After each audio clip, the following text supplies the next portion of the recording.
The neural pathways fired in sequence, synapses crackling like distant thunder as consciousness returned to Marcus Chen's damaged mind. 3 years. 3 years since the Zephyrian encounter that had torn holes through his memory like shrapnel through flesh. 3 years since he'd held the infant, if it could be called that, in his trembling hands while its parents bled out on the crystalline floor of their dying ship. The recovery ward at New Geneva Medical Center hummed with the quiet efficiency of automated systems. Dr. Sarah Martinez watched the readouts cascade across her neural interface, each data point confirming what they'd barely dared to hope. The experimental memory restoration procedure had worked, but not in any way their models had predicted. Instead of the gradual, carefully reconstructed recall they'd expected, Marcus had experienced what could only be described as a complete neural renaissance, every blocked memory flooding back in perfect, devastating clarity. The subject is experiencing full recall, Dr. Martinez documented, her voice steady despite the magnitude of what they were witnessing. Neural activity indicates not just restoration but enhancement. Memory engrams show crystalline clarity extending beyond normal human parameters. This is unprecedented. Marcus sat upright on the medical bed, his eyes focused on something far beyond the sterile walls of the recovery room. The memories weren't just returning, they were arriving with the force and clarity of direct experience, as if the past 3 years of fractured existence had been nothing more than a brief interruption in an ongoing conversation with destiny. The Zephyrian ship had been dying when the rescue teams found it, drifting in the asteroid field between Mars and Jupiter like a wounded bird seeking shelter. The distress signal had been weak, barely detectable even with humanity's most sophisticated deep space monitoring arrays. What they'd found aboard that vessel would challenge every assumption about consciousness, memory, and the fundamental nature of what it meant to be human. The adult Zephyrians, later identified through their ship's damaged records as Kethvar and Zyanthera, had been scientists, explorers seeking to understand the strange bipedal species that had recently achieved interstellar flight. Their child, barely weeks old by Zephyrian standards, possessed characteristics that defied easy categorization. The infant's neural structure showed signs of what human scientists could only describe as quantum consciousness awareness that existed simultaneously across multiple dimensional states. Marcus had been part of the first contact team, a xenobiologist whose specialty in non-terrestrial lifeforms had made him an obvious choice for the mission. What none of them had anticipated was the way the dying Zephyrian parents would react when they saw him approach their child. With their last breaths, they had pressed the infant into his arms and spoken words in their musical language that the universal translators had rendered as, guardian of memories, keeper of futures yet to be. The moment the child's skin touched his, Marcus felt his mind explode into a constellation of experiences that weren't his own. Memories from hundreds of Zephyrian lives flooded through his consciousness, not as foreign thoughts but as lived experiences, complete with the emotional resonance and sensory detail that made them indistinguishable from his own past. The infant, it seemed, was not just a child but a living repository of its species' collective memory, a biological archive that its dying parents were desperately trying to preserve. But human minds weren't designed to process such vast quantities of alien memory.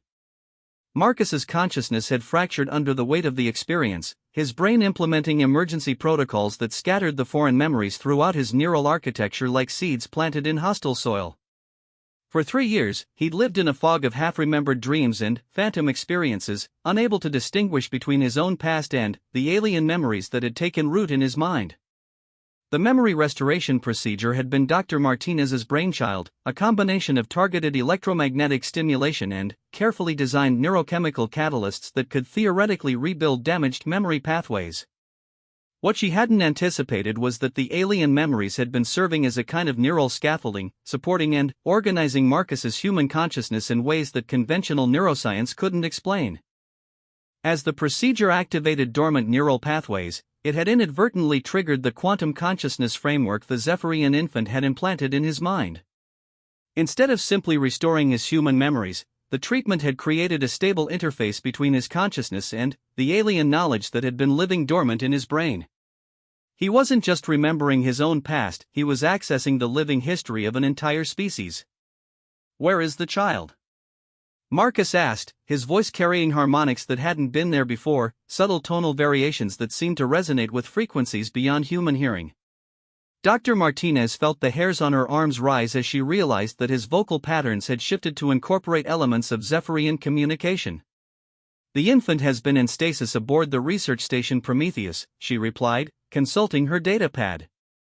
"We've maintained it in a stable condition, but, without understanding its physiology, we haven't been able to." "It's not just an infant," Marcus interrupted, standing with a fluid grace that seemed at odds with his human anatomy. "It's a living library, the accumulated wisdom of a species that has existed for over 2 million years. Every child born to the Zephyrians carries within their quantum consciousness the complete memory of their people, but this one," he paused, his eyes unfocusing as he accessed memories that span millennia. "This one is special. It carries not just memory but the ability to bridge consciousness across species barriers. Its parents knew what was happening to their civilization, knew that their time was ending. They gave their child to me not as an act of desperation but as an act of hope." The implications of Marcus's words sent ripples of excitement and concern through the medical team. If what he was saying was true, then the Zephyrian infant represented not just a surviving member of an alien species but a potential gateway to understanding consciousness itself. The quantum neural architecture that allowed Zephyrians to share memory across generations could revolutionize human understanding of the mind, memory, and the fundamental nature of identity. But there were other considerations as well. The Zephyrian ship had been found in the aftermath of what appeared to be a systematic extermination campaign. The vessel's damaged record spoke of a species known as the Harvesters, beings that consumed other civilizations not for resources or territory but for the accumulated knowledge and experience they represented. The Zephyrians had been fleeing when they died, carrying their most precious cargo to the one place they believed might offer sanctuary, Earth. Dr. Martinez activated her emergency communication array, opening a direct channel to the Prometheus research station. "This is Medical Control requesting immediate status update on Project Nexus," she transmitted, using the code designation that had been assigned to the Zephyrian infant. "We have a situation that requires immediate consultation with the xenobiology team." The response came back within minutes, carrying an undercurrent of urgency that made Marcus's enhanced senses recoil. "Medical Control, this is Prometheus. We've been trying to reach you for the past 6 hours. The subject has begun exhibiting unprecedented neural activity. Biosignatures are spiking across all quantum consciousness indicators. Dr.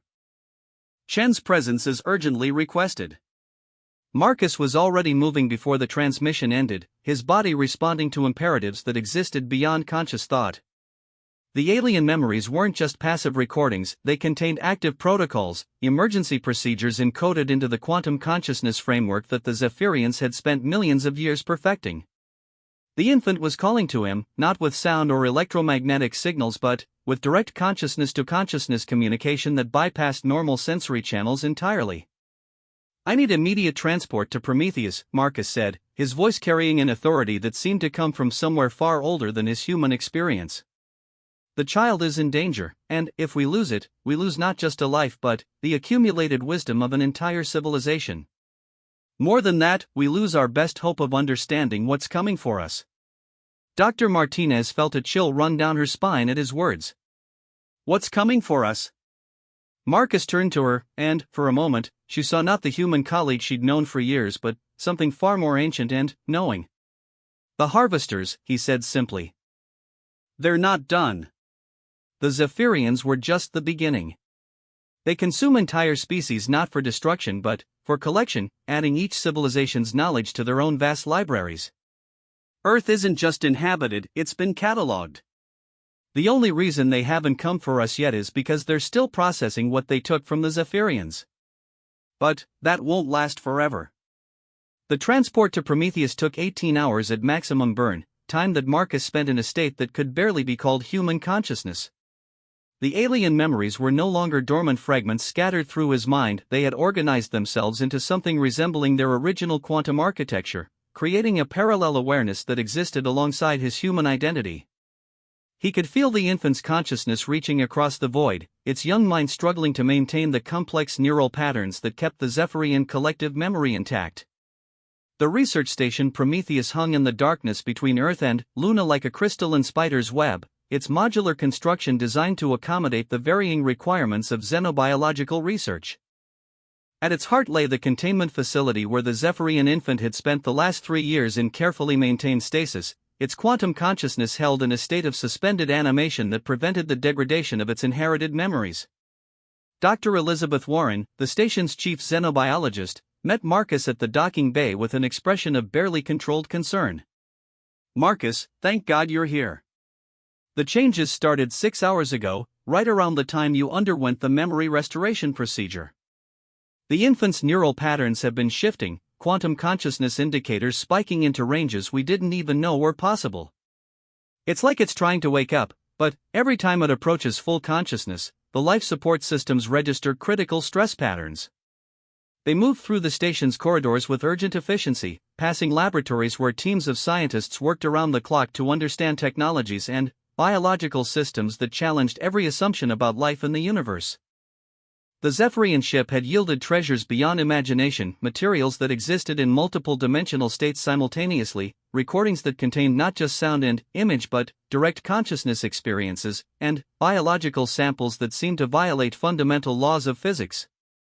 But it was the infant that represented the greatest mystery and the greatest opportunity.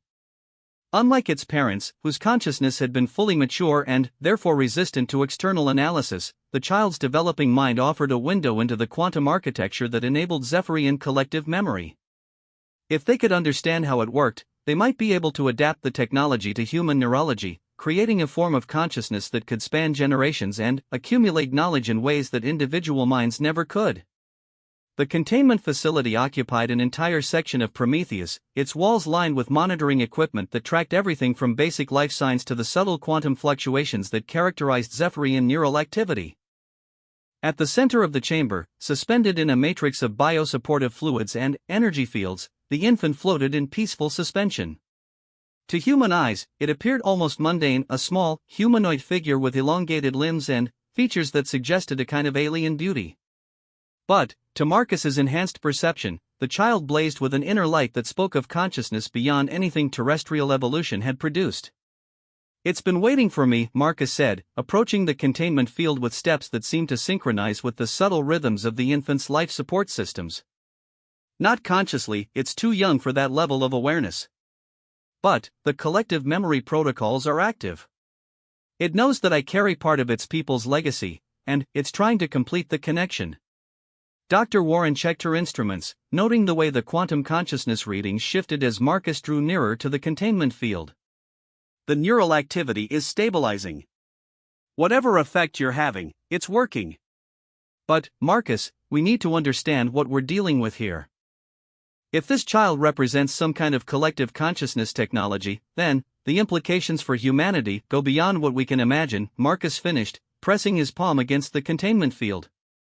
The barrier between them hummed with barely contained energy, but he could feel the infant's consciousness reaching toward him like a flower turning toward the sun.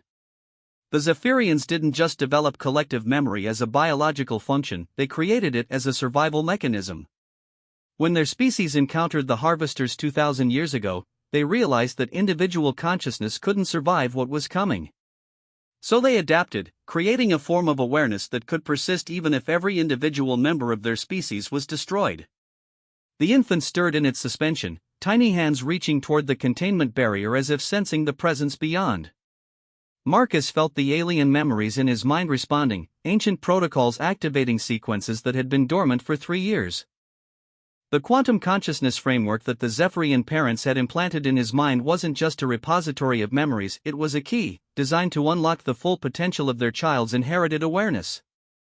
"I need to touch it," Marcus said, his voice carrying harmonics that made the monitoring equipment register fluctuations in local spacetime. "The memory transfer isn't complete.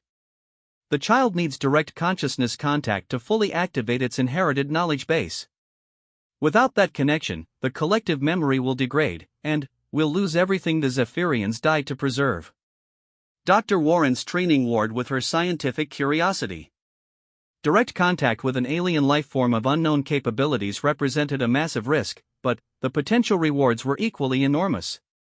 "The containment protocols are in place for a reason, Marcus. We don't know what kind of biological or consciousness-based contamination might occur. Your own experience shows that contact with Zephyrian consciousness can have profound and unpredictable effects on human neurology.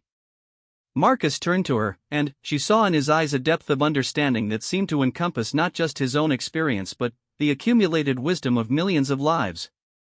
Dr. Warren, what I experienced 3 years ago wasn't contamination, it was evolution.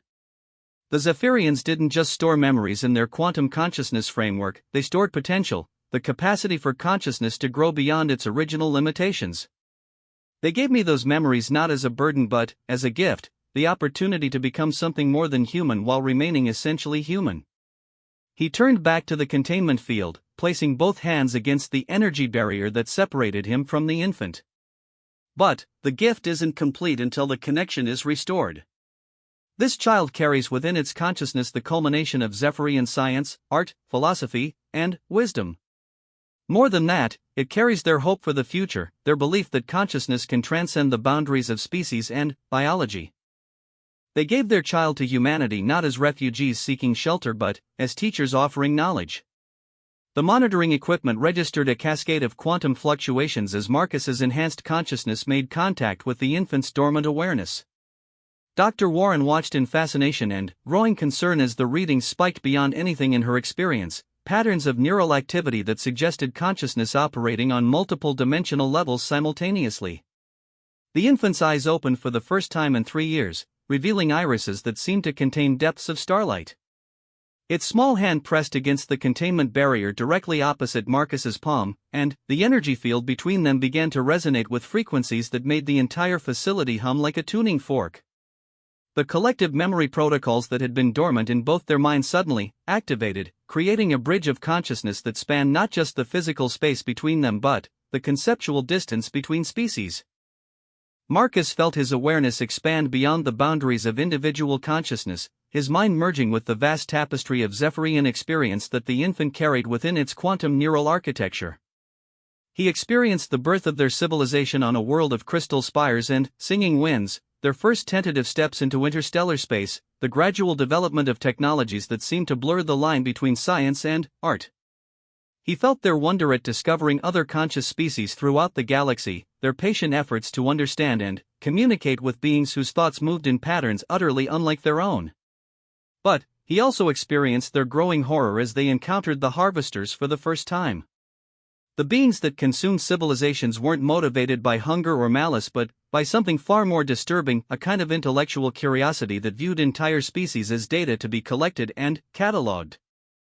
They would arrive at a world, study its inhabitants with scientific precision, and then systematically harvest not just their knowledge but their consciousness itself, adding each individual mind to vast libraries of experience that spanned multiple galaxies.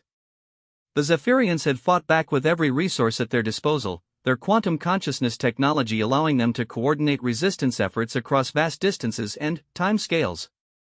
But consciousness, no matter how advanced, was no match for the harvesters' vast technological superiority and utter indifference to the suffering they caused. One by one, Zephyrian worlds fell, their populations consumed and their knowledge absorbed into the harvesters' ever-growing collection. In their final desperate years, the surviving Zephyrians had focused all their efforts on a single project, creating a form of consciousness that could survive even total species extinction, a quantum memory architecture that could preserve not just their knowledge but their essential nature as a people.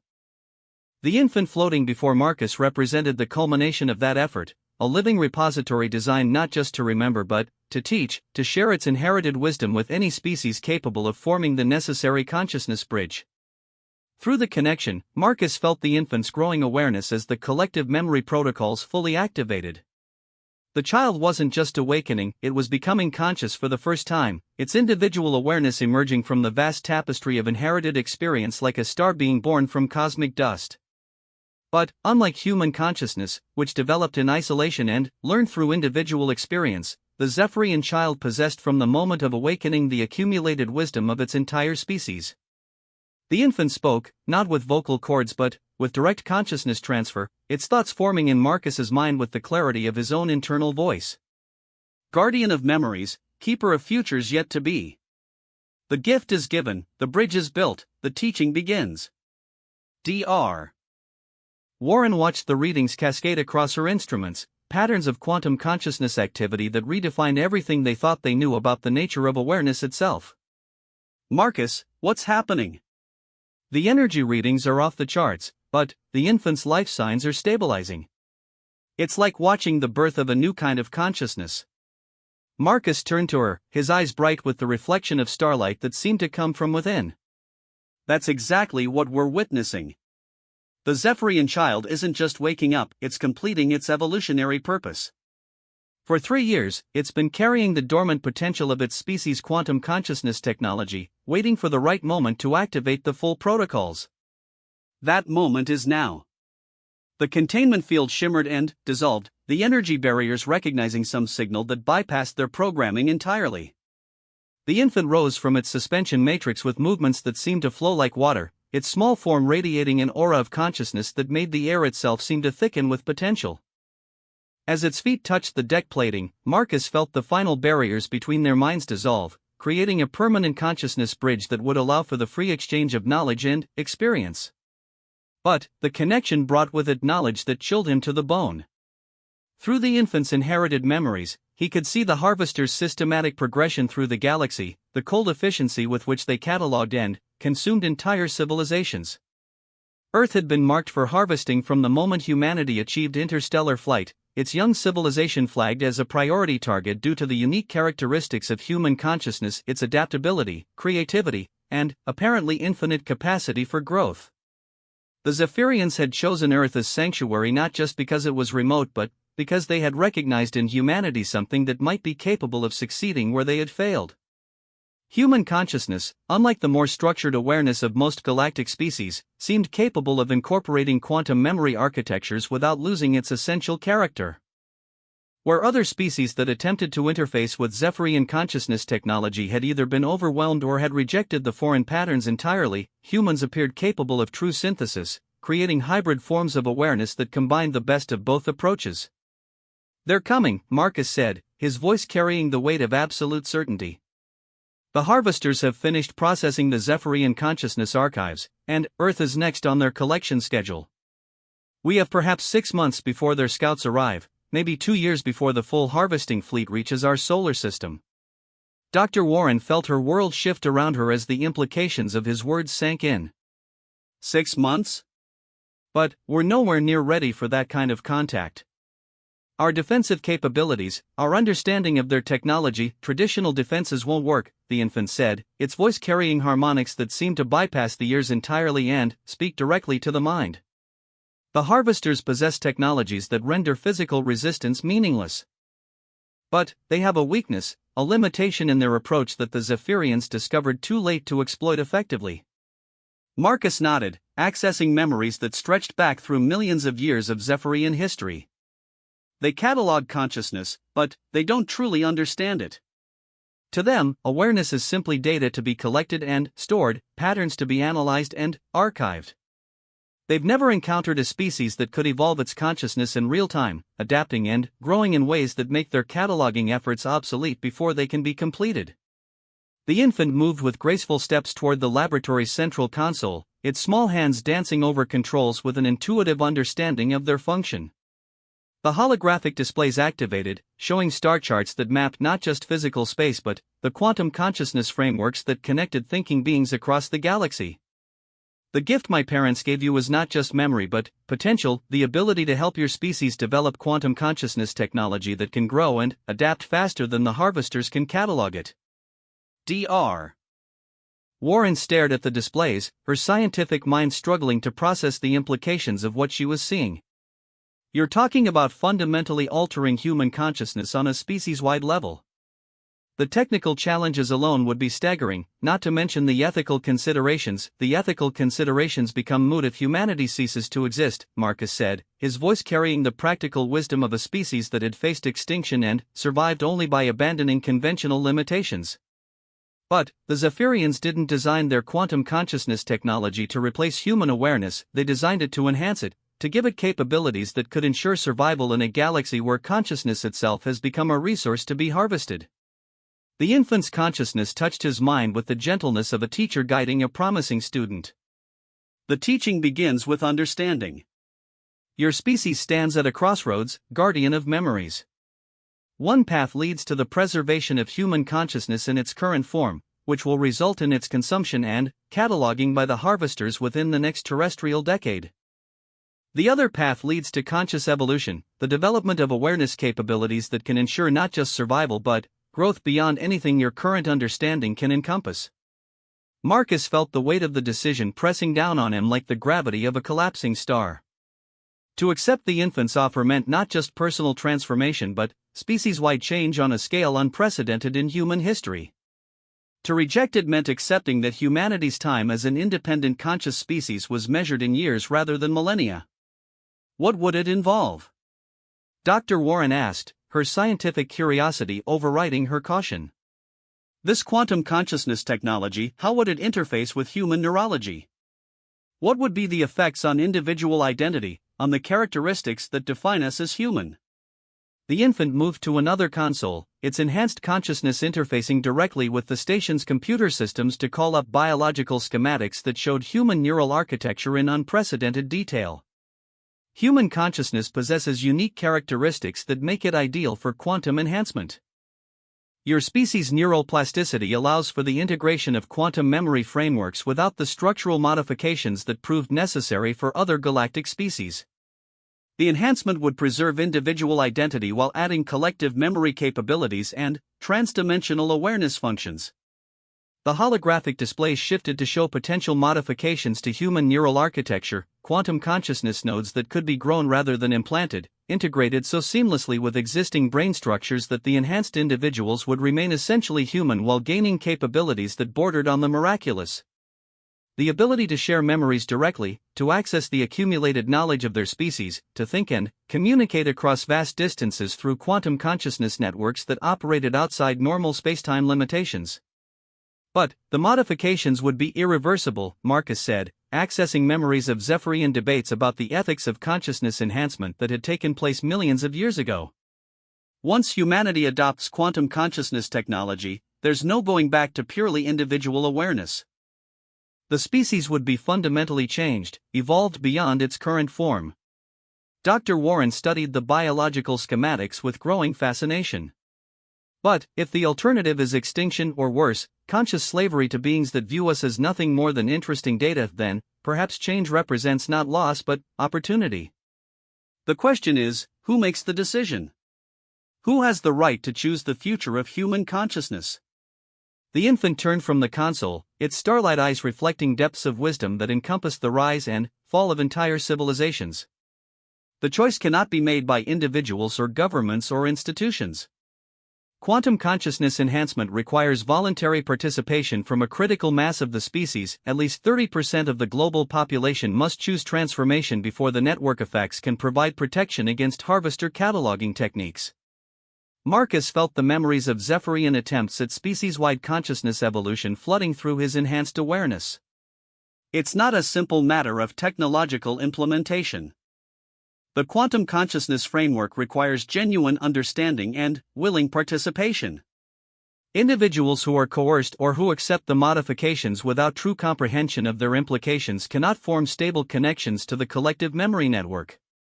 The enormity of the challenge began to sink in as they contemplated what would be required. Convincing 30% of humanity, over 2 billion people, to voluntarily undergo irreversible consciousness enhancement would require not just technological capability but educational efforts on a scale never before attempted.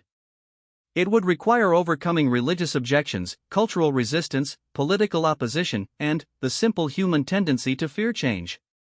We have advantages that the Zephyrians lacked, the infant said, its consciousness touching both Marcus and Dr. Warren's minds with gentle reassurance. Your species possesses communication technologies that can reach every individual on your world simultaneously. You have educational institutions that can disseminate complex knowledge to large populations. Most importantly, you have time, not much, but enough to begin the process if we act with absolute dedication and efficiency.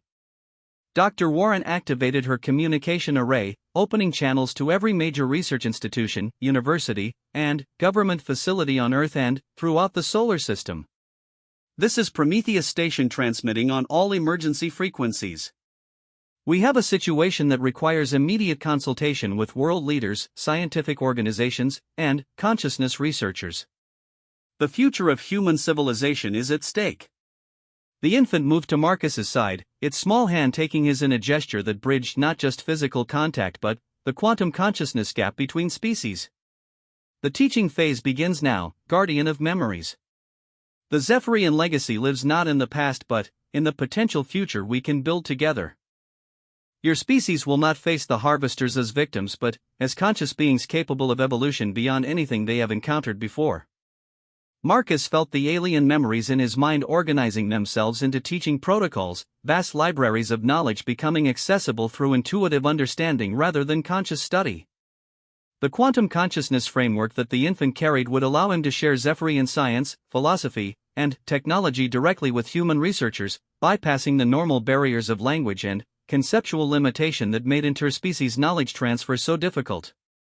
The weak self that fears change, that clings to familiar limitations even in the face of extinction, that self must be transcended, Marcus said, his voice carrying harmonics of Zephyrian wisdom. But transcendence doesn't mean destruction. It means growth, evolution, becoming more than we were while remaining essentially who we are. The man who destroys his weak self can never be destroyed by others, because he has already undergone the most fundamental transformation possible, the conscious choice to become more than his limitations would allow. Dr. Warren watched the communication channels light up as responses began flooding in from around the world. Scientists, philosophers, world leaders, and consciousness researchers all demanding to know more about the crisis that threatened human civilization and the solution that promised transformation beyond imagining. The infant's presence filled the laboratory with an aura of potential that made the air itself seem pregnant with possibility. As the first responses arrived, confirming that Earth's greatest minds were preparing to engage with the challenge of species-wide consciousness evolution, Marcus felt the Zephyrian memories in his mind settling into permanent integration with his human awareness. He was no longer simply a human who carried alien knowledge, he had become something new, a bridge between species that could facilitate the greatest leap in human evolution since the development of language. The infant's consciousness touched his one final time, imparting knowledge that would guide the monumental task ahead. The teaching is complete, guardian of memories. The choice now belongs to your species. The Zephyrian legacy lives in the potential future that conscious beings can build when they choose growth over fear, evolution over stagnation, unity over isolation. The harvesters come not as an ending but as a test, a challenge that will prove whether consciousness can transcend its limitations when survival demands nothing less than transformation.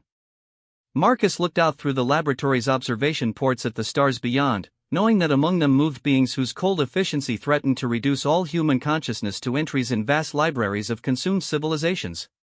But he also knew that the infant floating beside him represented hope, not just for survival but for evolution into something that could ensure such threats would never again pose existential risk to conscious beings. The battle for humanity's future would not be fought with weapons or technology but with the fundamental choice between remaining as they were or becoming what they could be. The man who destroys his weak self can never be destroyed by others, because he has transcended the limitations that make destruction possible. The question now was whether humanity as a species possessed the wisdom and courage to make that same transcendence before the harvesters arrived to catalog what remained of their unconsidered potential. The teaching had begun. The choice remained to be made. And, in the quantum consciousness bridge between a human guardian and an alien child, the future of consciousness itself hung in the balance between fear and growth, between limitation and the infinite potential that lay beyond the boundaries of individual awareness.